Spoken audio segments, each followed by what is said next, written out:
20 after 8 right now. As he covers the media and politics for us, Jeff Greenfield keeps a rather sharp eye on developments today that might perhaps become trends of tomorrow. So we asked him to look at 1983, but keeping an eye on 1984. And he's going to do that. Jeff? I'm going to try. Good morning, David. Good morning. Predicting the future is a chancy business at best, just ask President Tom Dewey. It makes a lot more sense to look back on the past year, look at the political and social events that happened then that might, I repeat might, shape 1984. You bring your wife with you?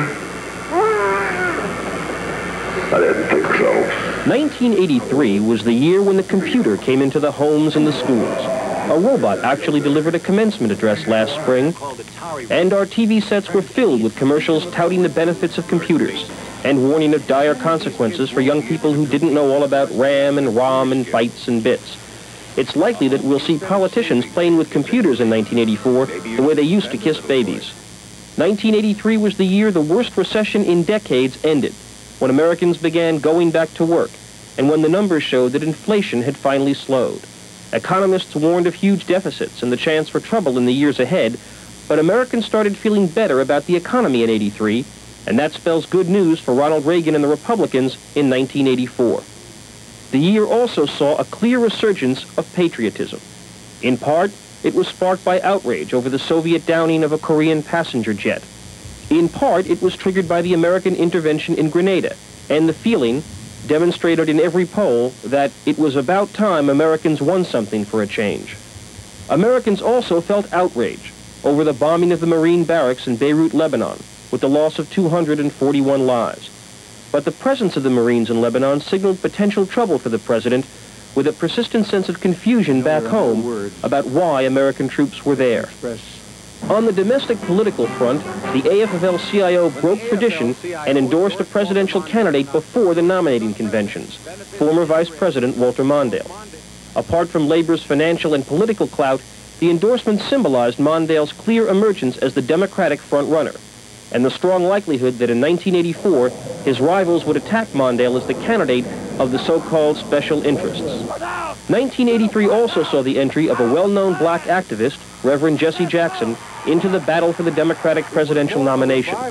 While no one thought a Jackson nomination possible, it did symbolize the new political clout of minorities. In Chicago, Harold Washington became that city's first black mayor after a bitter campaign that left the city and its Democratic machine openly and angrily divided. By contrast, Philadelphia elected its first black mayor, Wilson Goode, after a restrained, civilized election. And in Kentucky, Martha Collins became that state's first woman governor, the only one in the nation. As pundits debated the so-called gender gap, women were far less supportive of President Reagan than men, the number of women in political office at every level continued to grow. A made-for-television movie, The Day After, about a nuclear war and its effect on a small Kansas town, drew and sparked a heated debate about that movie. Did it alert us to the threat of war or frighten us away from deterrence? Subsequent surveys showed the hype may have been overblown. Few minds were changed. The on trial throughout last year. CBS anchor Dan Rather took the stand in a libel case against 60 Minutes. CBS and Rather won, but the techniques of news gathering took some direct hits. With cover stories detailing the sins of the press, it became clear that the press, which holds up powerful institutions to tough scrutiny, was finding itself under the microscope. And finally, 1983 was the year America began to gray a bit. The Census Bureau reported that our median age passed the 30-year-old mark. That may well affect voter turnout, political choices, and, last but not least, our ideas of beauty. Witness Joan Collins as a featured attraction in Playboy magazine.